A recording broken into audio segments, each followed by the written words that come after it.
자, 그러면 단어부터 한번 보도록 할게요. 자, 오늘 나온 단어들은 대부분 다 간단하거나 아니면 평상시에 그렇게 자주 쓸 일 없는 단어들이 나와요. 자, 먼저 自学라는 단어. 뭐 이거는 뭐 앞에서도 나왔던 단어 같은데 또 나왔더라고요. 自学 스스로 学 배운다 그런 얘기죠. 그래서 자습 혹은 이제 뭐 혼자 뭔가를 배우는 걸 이야기를 하는 거예요. 그래서 이 自学라는 단어는 동사로 사용을 하고 우리나라 말로 이제 좀 알맞는 뜻을 찾자면 이제 자습보다는 독학하다. 뭔가를 내가 혼자서 배우는 게 이제 주 의미이기 때문에 자습은 우리가 말 그대로 뭐 학교에서 배웠던 거라든지 아니면 다른 데서 배울 걸 미리 어, 공부를 한다거나 아니면 뭐 복습을 한다거나 그것도 혼자서 그게 이제 보통 자습을 이야기를 하는 거죠. 아예 모르는 거 누구한테 배우지 않고 내가 스스로 찾아서 공부하는 거는 자습이라고 하기보다는 이제 독학이라는 표현이 좀 더 어울리겠죠. 그래서 이 自学라는 단어는 독학이라는 의미가 더 가깝다라는 거. 그 정도만 좀 기억을 해두시면 될 것 같아요. 자습이랑은 조금 결이 다르다라는 거. 그다음 赚课라는 단어가 나오는데 이거 같은 경우는 그렇게 중요한 단어는 아니에요. 요거는 이제 요거를 뭐 직업을 갖고 있다든지 아니면 이게 이제 필요할 때 좀 찾게 되는 단어. 그 이에 일상생활에 있어서 이걸 거의 쓸 일은 없다고 보시면 됩니다. 이 쭈안커라는 단어는 뭐냐면 이 설명을 이제 뜻은 한자 그대로 전각이란 뜻이에요. 전각. 이 전각이라는 게 뭐냐면 설명을 보면 이게 이제 사전에도 그냥 정각이라고만 나와 있어요. 자, 이게 뭐냐면 각 뭔가 새긴다란 뜻이죠. 근데 뭘 새기느냐? 돌 그리고 뭐 나무 그 다음에 뭐 옥 이런 것들에게 이제 인장을 새김. 자, 그러니까 한마디로 이제 요 전각이라는 건 이제 어떤 돌이나 나무나 옥 같은 데다가 이제 글 혹은 뭐 그림 같은 걸 이제 새기는 걸 이야기를 하는 거죠. 그렇게만 기억을 해두시면 될 것 같아요. 뭐 그게 중요한 단어도 아니고 뭔가를 이제 새긴다라는 거 그렇게만 기억을 해두시면 될 것 같습니다. 그 다음 펀징이란 단어가 나오는데 자, 이 단어도 마찬가지예요. 그렇게 중요한 단어는 아니고 이 번이라는 건 우리가 분재 그 나무 같은 거 이제 보기 좋게 이렇게 막 어떻게 하더라? 뭐 아무튼 막 이렇게 구부려서 막 이렇게 뭐 길을 이제 사람이 이 나무를 어떻게 자라는지를 이제 본인이 이제 그 뭐 이렇게 잡아줘서 뭐 식물을 크게 좀 이제 해주는 걸 이제 분재라고 하는데 그걸 펀징이라고 이야기를 해요.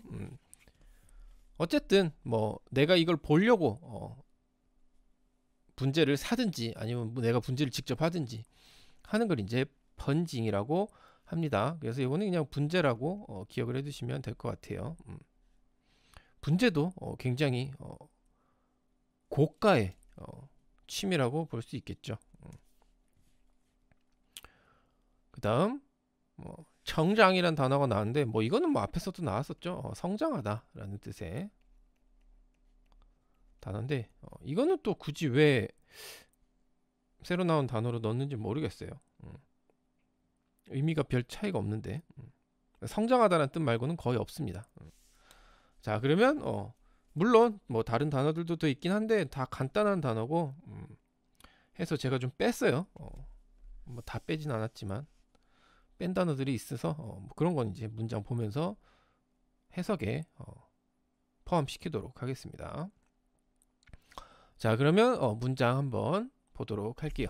자, 호울라이 이제 졸업을 했으니까 그 후에가 되겠죠. 그 후 한마디로 졸업 후他还自学了 그는 또 自学了 독학을 한 거죠. 학교를 졸업을 했는데 뭐 다른 걸 하지도 않고 또 다른 걸 배운 거예요. 뭘 배웠느냐? 슈파 서예죠. 그다음 후이화 이건 이제 그림 그리는 거죠. 회화 그림 그리고 쭈앙커 전각 허 번징 이슈 이 분재 예술 이건 분재 예술이라고 뒤에 이슈라고 붙였는데 그냥 분재를 배운 거예요. 등등을 이제 배운 거죠. 그래서 졸업을 한 그 후에 그는 슈파 서예 그리고 후이화 그림 그리고 쭈앙커 전각 과 번징 이슈 분재 등 뒤에 덩이 붙었으니까 분재 등을 自学 독학했습니다. 뭐 스스로 배웠습니다. 라고 이제 할 수 있겠죠. 스스로 배웠습니다. 아니면 이건 그냥 뭐 독학했습니다라고 해석을 해도 되겠죠. 같은 뜻이에요, 결국엔. 라고 이제 이야기를 하는 거죠. 왜 배웠는지 모르겠지만 자, 어쨌든 그걸 배웠어요. 그리고 看到孩子一天天成长起来 看到 이제 본다는 얘기죠. 뭘 봐냐? 孩子 아이가 一天天 하루하루 成长起来 성장을 해 나가는 것을 이제 보는 거죠. 起来 방향이 성장이라는 것 자체가 뭐 신체적인 성장도 있겠지만 이건 이제 제가 봤을 때 이제 아이가 대학생인데 뭐 신체가 성장을 더 하진 않겠죠. 뭔가 정신적 그리고 뭐 이제 공부 그리고 뭐 배우는 것 이런 걸 이제 성장으로 본 것 같아요. 그래서 칠라이 방향성이죠. 성장을 해 나가는 그것들이 이제 봤다는 얘기겠죠. 그래서 하루하루 성장해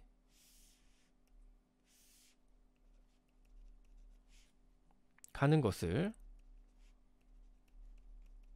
看到 보니 我这个当母亲的心里有说不出的高兴我这个当母亲的 자 이건 이제 땅什么什么더가 나왔는데 굳이 땅이랑 더를 연결시킬 필요는 없고요.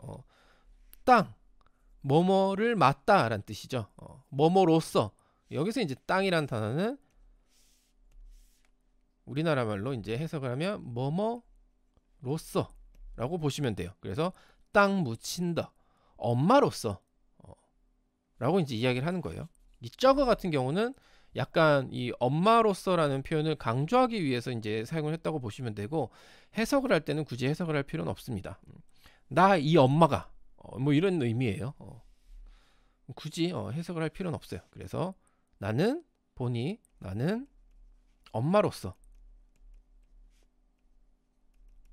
심리 마음속으로 슈어부추더 말할 수 없는 말로 표현할 수 없는 그런 얘기죠.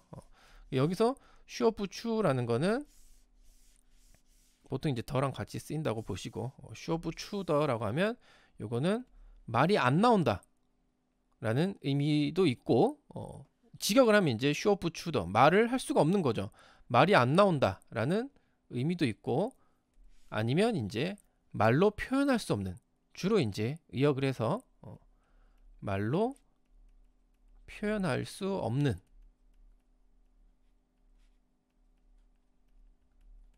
이라는 뜻으로 이제 보시면 돼요. 그래서 마음속에 말할 수 없는 말로 표현할 수 없는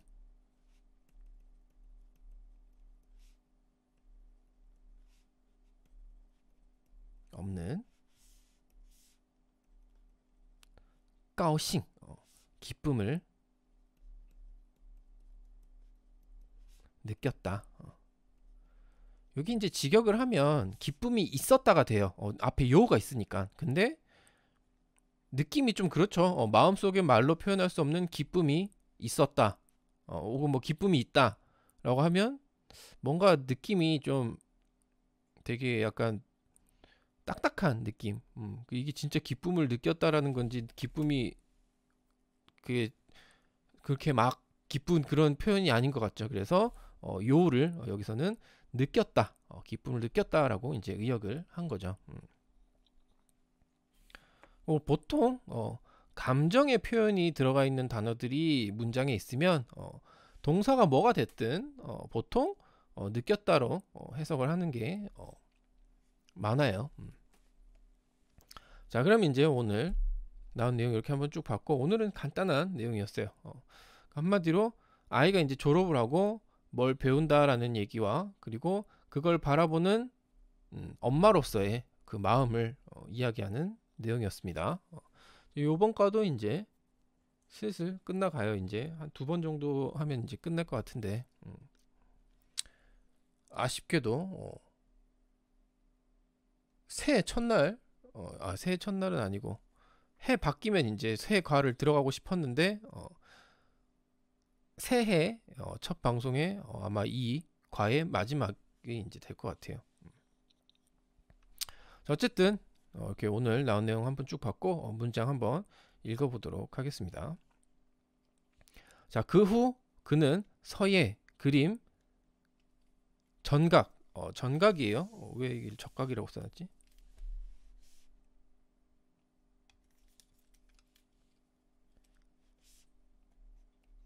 전각과 분재 등을 스스로 배웠습니다. 后来他还自学了书法、绘画、篆刻和盆景艺术等。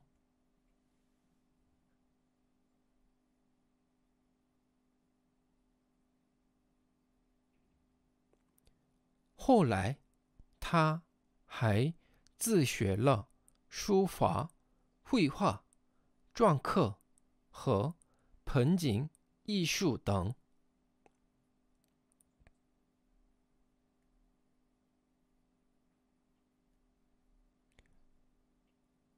아이가 하루하루 성장해 가는 것을 보니 나는 엄마로서 마음속에 말로 표현할 수 없는 기쁨을 느꼈다.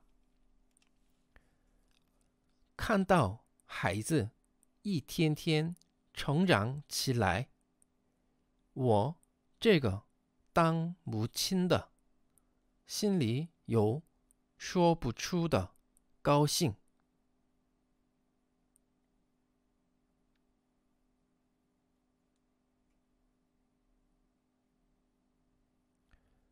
看到孩子一天天成长起来，我这个当母亲的心里有说不出的高兴。